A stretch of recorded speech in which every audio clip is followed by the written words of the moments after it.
तजारत फिर से एक दफ़ा खुल जाए। मैं समझता हूँ हम तैयार होंगे, मगर क्या नरेंद्र मोदी तैयार होगा या नहीं होगा, ये देखने वाली बात है। कराची की एक लड़की या कराची की एक बच्ची को जो है वो नई जिंदगी मिली है भारत की वजह से, और जैसा मैंने कहा कि वो बहुत आराम से कह सकती हैं कि दिल है हिंदुस्तानी। अखबारों और मीडिया चैनल्स पर यह तशहीर की जा रही है कि अगली बारी नरेंद्र मोदी की होगी और उन्हीं की लीडरशिप में भारत आगे बढ़ेगा और तरक्की करेगा। भारत के वजीर आज़म नरेंद्र मोदी को Italian prime minister miss Meloni जो है उनकी कॉल आई है कि वो G7 समिट अटेंड करें। शुक्रिया अदा करना चाहूंगा जो भारत के अंदर एक ऑपरेशन हार्ट का ऑपरेशन हुआ। आयशा रिशान बच्ची है पाकिस्तानी, बहुत बड़ी मिसाल काम कर दी, बहुत बड़ी, इंसान से भी ऊपर चला गया। इंसान तो ऐसा कर ही नहीं सकता ना, अगर इंसान करे तो ऐसा कर सकता है, इंसान करे तो ऐसा कर सकता है। मैं डॉक्टर साहब आपको सैल्यूट करता हूँ, बहुत मेहरबानी आपने जो किया। डॉक्टर KR बालाकृष्णन उनका नाम है, कृष्णान, और दूसरा डॉक्टर सुरेश राव मेरे हीरो हैं। मेरा दिल करता है आज मेरा बस चले मैं उनके हाथ चूमूं जाके। एक तो ये कि उनकी इकोनॉमी इतनी बड़ी हो गई है कि वो 8-10 बिलियन की अगर वो एक्सपोर्ट भी कर देंगे आपकी तरफ तो उनको कोई फ़र्क नहीं पड़ेगा। अभी भी बहुत सी एक्सपोर्ट दुबई के ज़रिए हो रही है। एक भारतीय बच्ची किसी का दिल जो है वो कराची आ गई, इससे ज्यादा जज्बाती क्या चीज हो सकती है। मैं समझता हूं कि this is the extreme of humanity. मेरे ख्याल में ह्यूमैनिटी यही है। बॉलीवुड इंडस्ट्री के बड़े बड़े अदाकार, हिदायतकार और गुलकार भी नरेंद्र मोदी की तारीफ करते नजर आए हैं। बॉलीवुड की इंडस्ट्री के मायानाज चेहरे अब बाकायदा नरेंद्र मोदी की हिमायत में खड़े हो गए हैं। सारा पाकिस्तान को शुक्रिया अदा करना चाहिए उनका कि उन्होंने इतने बड़े दिल, इतने बड़ा हौसला किया है। इतना 35 लाख रुपए का जो है उन्होंने जो ऑपरेशन है वो फ्री किया है।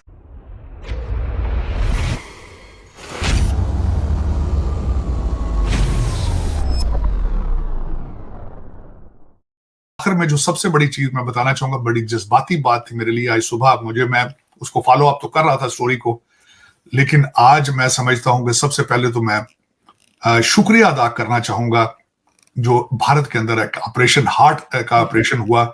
आयशा रिशान बच्ची है पाकिस्तानी, और मेरे हीरो हैं बालाकृष्णन और डॉक्टर राव, दोनों डॉक्टर हैं। डॉक्टर KR बालाकृष्णन उनका नाम है, कृष्णान, और दूसरा डॉक्टर सुरेश राव मेरे हीरो हैं। मेरा दिल करता है आज मेरा बस चले मैं उनके हाथ चूमूं जाके। उन्होंने इस बच्ची की हार्ट सर्जरी की है, 35 लाख का खर्चा उन्होंने जेब से दिया है। बल्कि मैं समझूंगा कि पाकिस्तान के हर बंदे को उनका इंटरव्यू सुनना चाहिए। और डॉक्टर कृष्णान ने कहा है कि मैं उसको बिल्कुल यही समझता हूं जिस तरह मेरी बच्ची है, मेरी बच्चियों की तरह है। और उस बच्ची का ऑपरेशन किया है उन्होंने। आज भारत के टीवी पे चैनल्स के ऊपर उसको बच्ची का इंटरव्यू चल रहा था। पीपल टू पीपल कितने एक दूसरे के साथ मोहब्बत है, मैं अपनी आंखों से 4 दफा जाके देख कर आया हूं। पाकिस्तान के अंदर पंजाब में देखा जाए तो वहां भी बिल्कुल मैं नहीं समझता कोई नफरतें हैं इतनी, या ना कराची बड़े शहरों के अंदर कोई भारत के खिलाफ को लोग इस तरह बातें करते होंगे, पता है लोगों को। इसी तरीके से मैं वहां देख कर आया हूं। मैं बिलखसूस जाके बताता हूं कि मैं पाकिस्तानी हूं। इतना प्यार करते हैं, इतना गले मिलते हैं लोग जिसकी हद नहीं। अब तो मैं आज जो खासकर ये चेन्नई के अंदर MGM हेल्थ केयर में जहां ये ऑपरेशन हुआ है आरजू, कि एक भारतीय बच्ची किसी का दिल जो है वो कराची आ गई, इससे ज्यादा जज्बाती क्या चीज हो सकती है। मैं समझता हूं कि this is the extreme of humanity. मेरे ख्याल में ह्यूमैनिटी यही है। रिलीजन आपके पर्सनल मैटर है, और दूसरा आप परफेक्शन कहीं भी नहीं होती।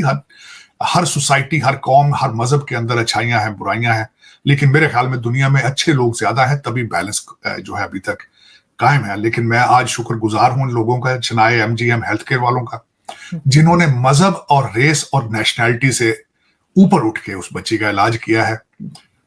उस बच्ची की हालत, और वो काफी अरसे से मरीज थी। पहले वो वहां से ट्रीटमेंट करा रही थी उस हॉस्पिटल से। डॉक्टर कृष्णान जो थे, KR कृष्णान, वो उसको पहले भी उसको ट्रीट कर रहे थे, और उसके हार्ट के अंदर इन्फेक्शन था और बड़ा कॉम्प्लिकेटेड सर्जरी थी। मैंने इसको फॉलो किया है, लेकिन my hat off to the people of Chennai MGM health care. मैं समझता हूं कि सारा पाकिस्तान को शुक्रिया अदा करना चाहिए उनका कि उन्होंने इतने बड़े दिल, इतने बड़ा हौसला किया है। इतना 35 लाख रुपए का जो है उन्होंने जो ऑपरेशन है वो फ्री किया है।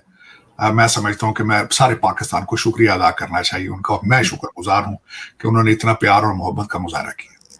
बिल्कुल सर, ये ज़रूर हुआ है और यकीनन अब तो कहा जा सकता है, वो लड़की या वो बच्ची बिल्कुल कह सकती है कि दिल है हिंदुस्तानी, उस पे अब कोई एतराज़ नहीं कर पाएगा।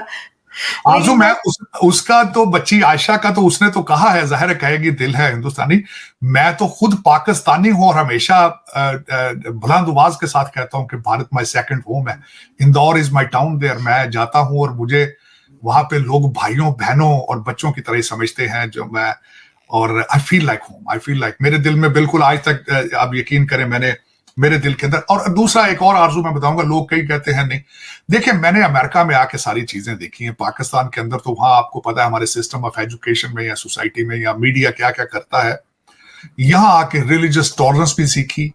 जब उनके साथ 24 घंटे गुजारे अपने भारतीय भाइयों के साथ, तो पता चला है कि यार हमें डिफरेंस है ही नहीं है। हमें, मैं हमेशा आज भी ये कहूंगा, हमारी सिमिलैरिटीज ज्यादा है, डिफरेंसेस कम है। तो हम जब भी देखा जाए तो सिमिलैरिटीज को देखना चाहिए। मैं बड़ा शुक्रगुजार हूं इस चीज का कि मुझे अमेरिका में आके इस चीज का मौका मिला। मेरी सोचें भी बिल्कुल ऐसी नहीं थी, ये मेरी सोचें चेंज हुई हैं इसमें। यहाँ मैं जरूर इस चीज को एडमिट करूंगा कि क्योंकि अल्टीमेटली मैं भी उसी माहौल में पैदा हुआ था और बिल्कुल, लेकिन चीजें अब कम हो रही हैं अब आहिस्ता से, क्योंकि देखिए मूवीज कल्चर सारा आ रहा है, अब चीजें कम आ रही, सोशल मीडिया के जरिए बहुत चीजें कम हो रही हैं। और आज मैं जो खासकर मैंने आपको बताया जो आयशा का, जो आज मेरे लिए बड़ा जज्बाती दिन था। सुबह मैं उठा हूं, जब मैंने उसको सारा देखा तो मैं मेरे दिल से दुआएं निकल रही हैं चेन्नई एमजीएम हेल्थ केयर वालों के लिए और डॉक्टर सुरेश राव के लिए।